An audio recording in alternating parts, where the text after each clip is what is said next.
आपण पाहत आहात महाराष्ट्र 7 टीव्ही न्यूज। एका आठवड्यात 20 कोटी रुपयाने भरली मनपाची तिजोरी।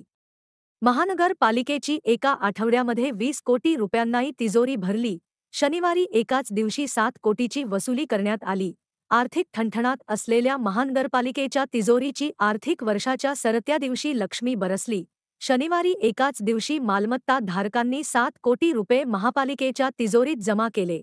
एवढेच नव्हे तर एका आठवड्यात 20 कोटी रुपये मालमत्ता करातून जमा झाल्याची माहिती मनपा प्रशासनाकडून देण्यात आली। 100% दंड माफीकरिता अंतिम दिवस असल्याने मालमत्ता कर भरण्यासाठी नागरिकांनी गर्दी केली होती। एकीकडे प्रशासनाने आपले लक्ष्य गाठण्यासाठी अतोनात प्रयत्न करीत आहेत, तर दुसरीकडे नागरिक सुद्धा महापालिकेने दिलेल्या सूटचा फायदा मिळावा म्हणून तसेच 100% सूट मिळावी याकरिता मालमत्ता कर भरण्यासाठी तयार आहेत। रविवारी 31 मार्च हा मालमत्ता कर भरण्यासाठी अंतिम दिवस असल्याने नागरिकांची गर्दी असणार, म्हणून मनपा प्रशासनाने सुद्धा ठिकठिकाणी पेंडॉल व पेयजलाची व्यवस्था केलेली आहे। म्हणून प्रत्येक शिबिरांना आयुक्तांनी भेट दिली व अधिकारी व नागरिकांसोबत चर्चा केली। महाराष्ट्र 7 टीव्ही न्यूज मुख्य संपादक जयकुमार बुटे।